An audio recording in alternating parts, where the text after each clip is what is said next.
Allora, domande, ci sono domande dal pubblico? Ho sentito la tua storia e mi sembrava un po' di Bozart, quello immigrante che ha fatto un film negli Stati Uniti. Non lo conosco, Bozzardo, no, non lo conosco. Bozart? Bozzardi. Borat. Ah, Borat. Ah, Borat! Oh, sì. È molto simile. Ah, yes, I have the same underwear. Yes. Yes, it's similar, but yes, it was an amazing movie, but it's a little bit dumb. Yeah. So in Italy we have a different taste. We cry and then we smile, and then in Borat you just smile and maybe you don't think a lot. Una domanda, c'è il bambino dietro. Ah, bambino. Is it more easier shooting moving in Italy or in America? Sì, è più facile fare un film qua o in Italia? Here, but I here because I'm not American, so they just come to me. I'm with my tripod because I'm independent. I'm with my tripod and the thing, and they speak to you, and they say, I don't understand, I speak Italian. And I was in Buffalo, and I filmed at the City Hall of Buffalo, and they call after 1 week because I was filming the Federal Bureau and say, who is this terrorist that filmed the Federal Bureau and why? And I want to say something about him. But you have a Federal Bureau that don't look like a Federal Bureau. I think that was a barber shop. And I just told them this, so said, you are Italian? Yes, don't worry. Ok, un'altra domanda. I just wondered if you'd had any dealings with the Pittsburgh filmmakers here, because they do this similar kind of work in educating people as well as encouraging people, and they recently awarded their filmmaking award to an Italian filmmaker. I don't know if you're familiar, it was called like the Carefree Boy, I can't think of it. I can't think of the Italian, it was one word, started with the P. Was it shown at this year film festival? No, it was shown here at the Three Rivers Film Festival. This year or last year? Yes, this year. This year there were 2 Italian movies, Corpo Celeste and Gianni e le donne. Gianni e le donne. It was a short. It was a short. It was a short. Yeah, we missed that one.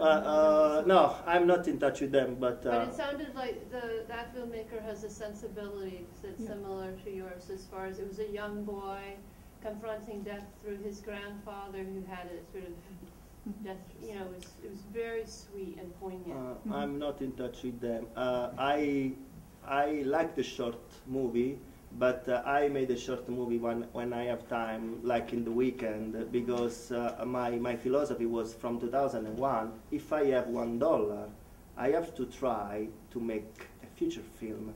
Because a short movie, in Italy we don't have the culture of the short movie. We don't have, well, you don't have here too, okay. So we don't have a culture about the documentary, and it's very hard to me sometimes that I want to do some documentary about Edgar Allan Poe to show in Italy this documentary.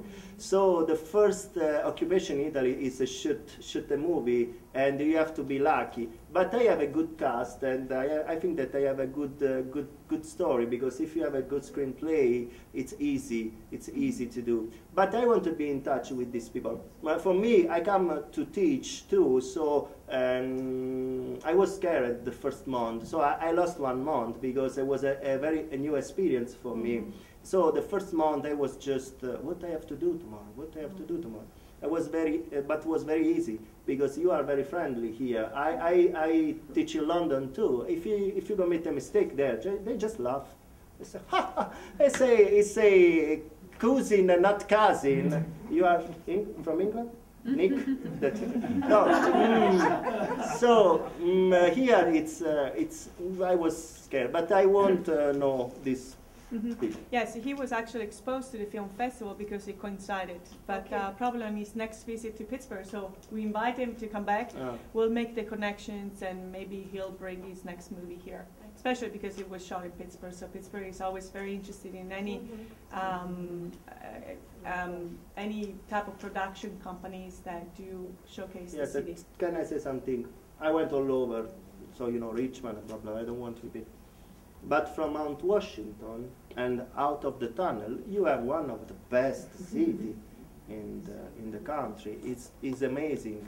And I want that in my movie because I filmed something from Mount Washington and out of the tunnel.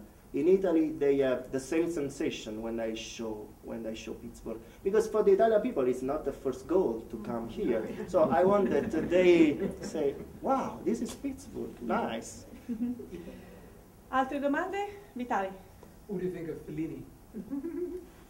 Well, Fellini, the people out of Italy love Fellini. I don't know why the Italian people don't love a lot Fellini, Pasolini, Antonioni. In my mother, my father impression, it's just boring for them. But you have to have a good cultural level to understand all the things that Fellini do, because it's very oniric. And but when you understand Fellini, you can understand Fellini when you are very young, or when you have a good background in Italy. So when I was very young, my grandfather loved Fellini, so I started to watch Fellini, and it is a good exercise for your brain to understand the oniric thing that he shows. So I love Fellini, and I love one movie that a lot of people don't know. It's Il Bidone, 1956. It's not very famous like La Dolce Vita, Marcord, Otto e Mezzo, and because it was the only movie that sounds like a noir movie. So, and if you have choice, you can show this movie. Maybe I send you a copy. Il Bidone, and only the people can give you new experience, not the building or the. Tell me. What do you think of Guareschi, about the books and the movies? Yes, Guareschi, Giovannino Guareschi, he was a writer from Emilia-Romagna. He was communist. So for the Italian people, was like a devil sometime. But we had a very strong communist party in Italy, and they appreciate him from the 40s and the 50s.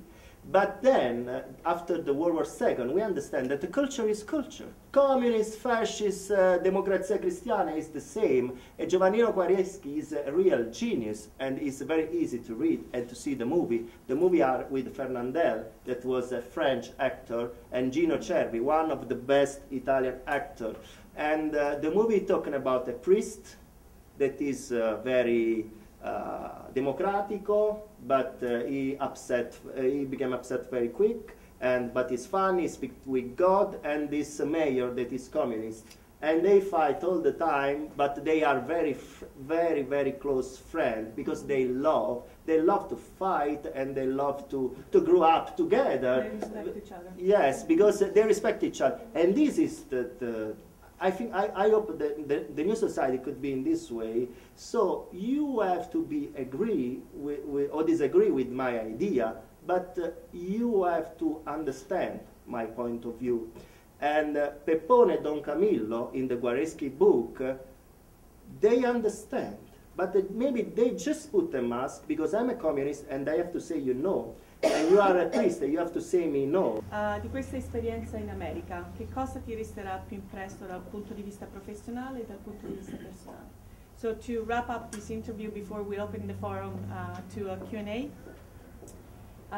this experience, what is going to leave you from a professional and personal point of view? I say it's the best time of my life. When you go in a place, you say all the time, I love America, it's the best place of my life. I'm pretty sure that it's the best time of my life. And I don't want to lie, because I discovered a lot of friends, Michael, Lisa, Joe, Viviana, Joe, Lisa, so Nick, and I share my culture with them. And I understand that this sense of innocence that I have, it was like I was a baby. Because I just don't open the television because I don't care about Berlusconi, about Monti, and I don't know. So I just care about the people that are very close to you. And I think that tomorrow I can say that part of my soul, part of my spirit, is one part of Viviana, one part of Michael, one part of Joe, one part of Lisa, one part of Nick. So this is the good thing. And if they say ciao, for me it's important because it means that they have some part of me in their life. And this is a beautiful thing. And I think that for your career, you don't have to just think about your business. You have to think about your real life. Because if you have a friend and they are real friend, you don't get lost. You have something to share every day, and this. Well, I wrote a letter like an immigrant to my family. I never did this one before, and I just say to them, "Vi voglio tanto bene," you know. And so this is amazing because I discover the really baby children that I have still in my body, in my soul. Well, the other thing that I can remember. I don't want to cry, so I say something different. In the highway, you just have these animals, dead animals, and it's very strange for me, and it's sad too, but it's new for me because in the highway in Italy, we just have dead people in the street. Okay, benissimo. Allora, I actually started to read the book, and having lived in Italy in those years, it's a very captivating reading. I mean, you won't be able to put it down. So I truly, highly recommend it. But I wanted to present you with the Mondo Italiano T-shirt. And whenever people are going to ask you how was your experience in the US, you can say it was a ball. Thank you.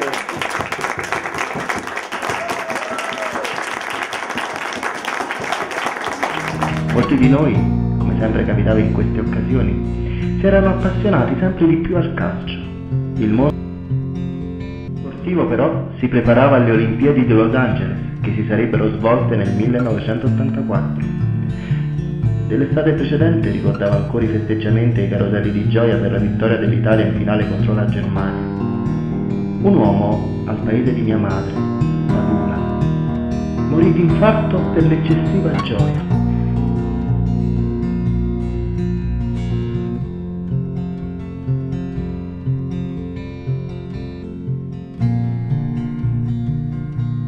Ricordo che durante la finale dei mondiali di Spagna la città di Solciano era in festa, mentre una Renault 5 bianca targata PR trombazzava in strada stipata di donne. Dicevano fossero tutte bresciane.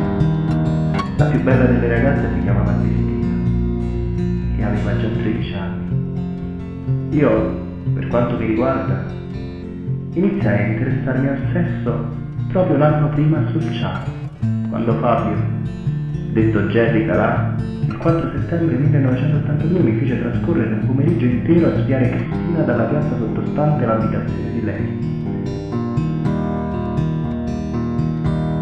Era bionda, denti bianchi con occhi nocciola leggermente arcuati. Aveva raggiunto il pieno sviluppo da un po', anche se si raccontava in giro che le bresciane perdessero la virginità già a 7 anni. Anzi, per qualcuno nascevano già pronte per il sesso. Quel 4 settembre, stanco dell'attesa, usai di più e presi a chiamare Cristina, Cristina! Erano le 19:27 quando venne al balcone in sottana bianca. Noi ci nascondemmo dietro una panchina, non ci vide. Però fece proprio quello che aspettavamo facesse. Si passò una mano tra i capelli, mentre con la sinistra si grattò l'inguine per via delle mutandine troppo strette. Quell'immagine stampata nella memoria mi ha accompagnato per anni e quell'estate dell'83 mi sarei dichiarato, nonostante la differenza d'età.